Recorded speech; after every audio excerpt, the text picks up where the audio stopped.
One Question is brought to you by Turnkey Search, a top industry search firm since 1996.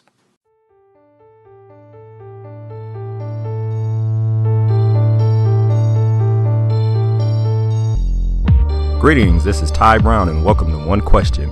I'm here at the 2017 Women Leaders in College Sports Convention, and I'm sitting down with Glenn Wong. Glenn is the Executive Director of Sports Law and Business Program at Arizona State University in the Sandra Day O'Connor College of Law. Thanks for joining us, Glenn. Great to be here, Ty. Good morning.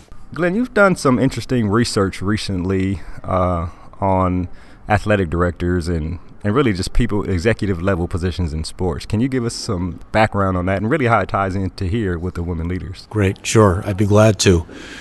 This whole line of research for me started about 10 years ago or so when I was at the University of Massachusetts. And in the sport management program, I was advising students and always have been advising students. And they are always asking questions in terms of how to, best prepare to go for a certain job or to go into a certain industry. So what I decided to do was to, and actually started with Major League Baseball general managers because there was a great deal of interest with the students at that time who wanted to be general managers in Major League Baseball. So I decided to study the general managers and was able to collect and put together a database which indicated, their age, their background, their education, their work experience, and those sorts of things. And from that, I was then able to publish something, but also, and more importantly, was to give students good advice in terms of what they should do to prepare themselves if they wanted to be a general manager. So I started with Major League Baseball and then decided to go to the National Basketball Association. So I did an article and some research on NBA general managers, and then I later did National Football League general managers. After that, I decided to do Division I college athletic directors. Now that turned into be a much larger job because, when you're dealing with the pro leagues, the data set was 30 or 32, depending on what league it was. And then when you're talking Division I, you're talking 351. So over the years, I built the database with Division I athletic directors, which was a much more significant amount of work, but it also resulted in an article. And then I'm in the midst of working on Division III athletic directors, and then I'm going to do Division II athletic directors. So that's this whole line of research that I followed, and the tie-in with the women leaders is this. I received a call from them because they were interested in looking at the career paths of athletic directors because they wanted to advise their membership and give them some guidance in terms of what they should do to prepare themselves to be an athletic director. And so when I received the call, my reaction to them was, I think you're crazy. There's a lot of work in this, and why do you want to do that again? I'll give you my research. So that's what started this relationship. So what I'm doing is taking the data and there's about 20 or 25 different categories or fields, but we're focusing on the things that the women leaders are interested in finding out about. So some of the important questions for them, first of all, is, what's the overall breakdown between male and female athletic directors? But it also goes into then what percentage have advanced degrees, and if they do have advanced degrees, what are they in? They are also very interested in the types of experiences that women athletic directors have had, the ones who are currently in their jobs. So I think like anything else in this day and age of analytics is that people want some hard data to work with, and so I think some of the data that I'm able to provide them will resonate with the membership when they say X percent of people, and I think it's around 70% have some kind of advanced degree who are athletic directors. Right. And are you, obviously this type of data is ever changing, but I guess once you have the majority of it done, now you're just adding data points when someone new gets a job or those type of things, or are you crunching a whole bunch of new information into what you've already had? No, good question. There is some work with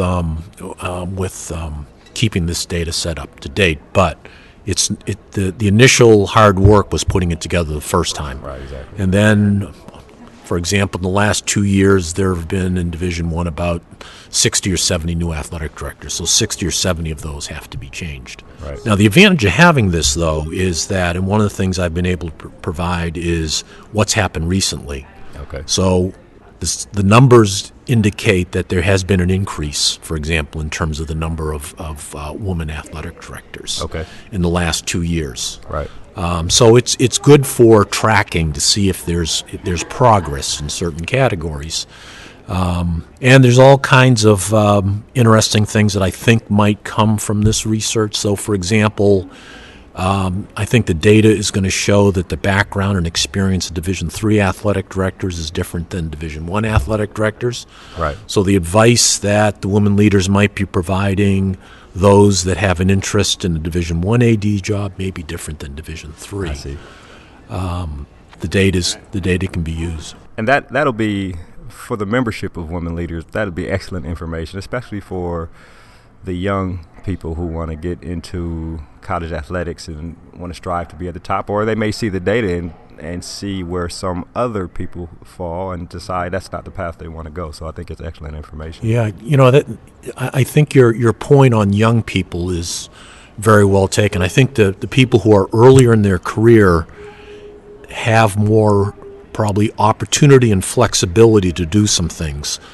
I think some people who are mid-career or later may not be able to go back to school, for example, to get a degree. But I think this can have a way of changing and impacting the young people, as you said. But I think this can also be an advantage to the organization in terms of the mid-career people. And this is how I see it, and this is what I hope that we can talk about with the women leaders, and that is that they have an executive development program. So are there areas that education can be provided either in an executive institute or online for those people who are already mid-career and do not have the flexibility to do some things like go back to school? Right. Yeah, that's an excellent use of that information. One last question here. In the 10 or 11 years that you've gathered this data, and when you presented it to the students that are in your classes and in your programs, has there been a commonality that they tend to latch on to?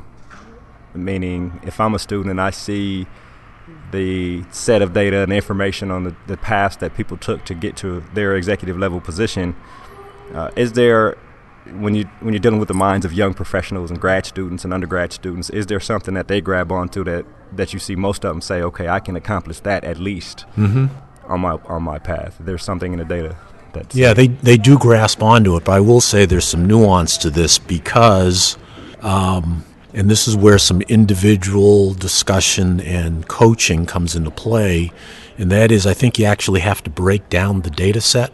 So you can take the entire data set, but one of the things that I found in my research is that there are certain what I call career tracks. So there's different ways to get to the top. And just to give you an example in terms of college athletics, since we're at the Women Leaders Conference, there's a number of people who have gotten there who are former coaches. There's a number of people who are there who are former athletes. There are a number there who do it primarily through education. So the person that was not an athlete, when you're talking to that person and helping him or her decide their career path, you have to take that into consideration. So for someone who was maybe not a former coach or not a former athlete, the education component becomes more important because, like any other job, the employer looks at a whole host of factors. And if you don't have certain factors on your resume, such as being an athlete or coach, and right now there's no way to go back and get that, right, then you have to make up for it in other ways. And that could be work experience, that can be an advanced degree. So the importance of an advanced degree for some people actually become more important than for other people. Well, I think this information will be great for women leaders and really for the collegiate space in general in terms of looking at the data and deciding mid-career or when you're young in your career or what path you want to take. And I'm sure that later on we'll be singing the praise of this information. Well, I appreciate you being on with us today. I think this is great, and I'm sure the women leaders appreciate it. My pleasure, Ty. Thank you. That was Glenn Wong. He's the Executive Director of Sports Law and Business Program at the Sandra Day O'Connor College of Law at Arizona State University. And this is Tai Brown, signing off.